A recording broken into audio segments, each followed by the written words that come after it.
सुप्रभात बच्चों, हमने पढ़ा शब्द रचना के 4 प्रकार हैं। उपसर्ग लगाकर, प्रत्यय लगाकर, संधि द्वारा, समास द्वारा। आज हम पढ़ेंगे प्रत्यय। शब्द निर्माण के में प्रत्यय क्या होते हैं। प्रत्यय शब्द 2 शब्दों से बना है, प्रति जमा आय। प्रति का अर्थ होता है साथ में पर बाद में, जबकि अय का अर्थ होता है चलने वाला। अतः प्रत्यय का अर्थ हुआ शब्दों के साथ पर बाद में चलने वाला या लगने वाला। अतः इसका प्रयोग शब्द के अंत में किया जाता है। प्रत्यय किसी भी सार्थक मूल शब्द के पश्चात जोड़े जाने वाले वे अविकारी शब्दांश है जो शब्द के अंत में जुड़कर उसके अर्थ में या भाव में परिवर्तन कर देते हैं, अर्थात शब्द में नवीन विशेषता उत्पन्न कर देते हैं। उपसर्गों की तरह ही प्रत्ययों का प्रयोग भी नए शब्दों की रचना के लिए किया जाता है। नए शब्दों की रचना करने में क्रम में कुछ शब्दांशों का शब्दों के पीछे या उनके अंत में जोड़ दिया जाता है। इसके मूल शब्द के अर्थ में बदलाव या विशेषता आ जाती है, यही शब्दांश प्रत्यय कहलाते हैं। तो परिभाषा हम कैसे दे सकते हैं।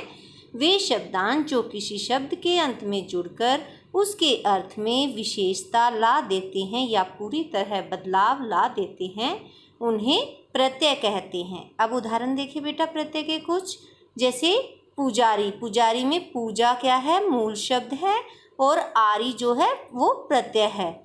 सुनार में सोना जमा आर, सोना मूल शब्द है और आर प्रत्यय। मानवता, मानव जमा ता, मानव मूल शब्द है और ता प्रत्यय है। पुष्पित, पुष्प जमा इत।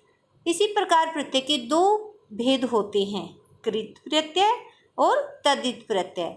कृत प्रत्यय जो प्रत्यय क्रिया के मूल रूप अर्थात उनकी धातु के अंत में लगकर संज्ञा या सर्वनाम शब्दों की रचना करते हैं, उन्हें कृत प्रत्यय कहते हैं। कृत प्रत्यय का बेटा दूसरा नाम कृदंत प्रत्यय भी है। इसका मतलब होता है करना, यानी कि वे शब्द जो करने के प्रयोग में किए जाते हैं और धातु के मूल रूप में। मूल रूप धातु क्या होती है, किसी भी शब्द का, किसी भी क्रिया का मूल रूप। जैसे पढ़ना में ना हटा दिया जाए तो पढ़ बन गया, वो पढ़ जो है वो धातु रूप है।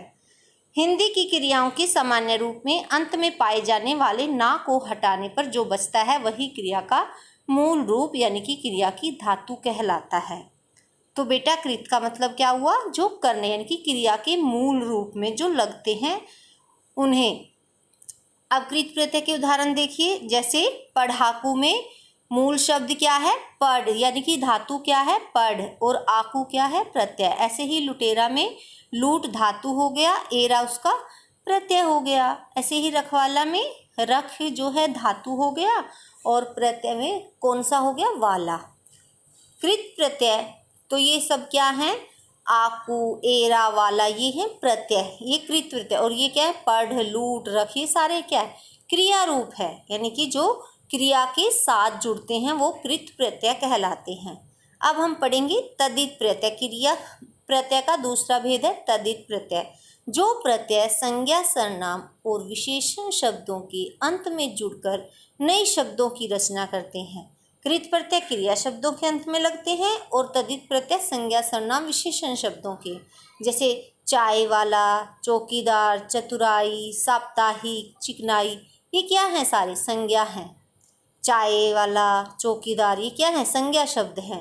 तो चाय वाला में वाला जो है वो तद्धित प्रत्यय है। इसी प्रकार बेटा हमने उपसर्ग भी पढ़े और प्रत्यय भी पढ़े। अब हम दोनों को मिलाकर पढ़ेंगे कि कुछ शब्द ऐसे होते हैं जिसमें उपसर्ग भी होते हैं और प्रत्यय भी होते हैं। जैसे अत्याचारी में देखिए, मैंने बताया था पहले भी, जहाँ आधा तय और ये आ जाए उसका हमेशा अति बना दो। तो यहाँ ती बना दो, तो यहाँ बन गया अति जमा आज, आचार क्या हो गया इसका मूल शब्द, और ई क्या हो गया इसका प्रत्यय।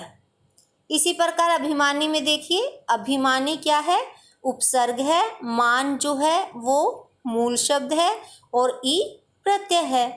अब शकुनी में देखिए, अप जो है वो उपसर्ग है, शकुन क्या है मूल शब्द और ई क्या है प्रत्यय है। ऐसे ही निर्भलता में निर जमा बल जमा ता, यानी कि निर क्या है उपसर्ग है, बल क्या है मूल शब्द है और ता क्या है प्रत्यय। निर्भयता में निर्भय प्लस ता, नपुंसकता में न जमा पुंसक प्लस ता। तो ये होते हैं बेटा उपसर्ग और प्रत्यय साथ।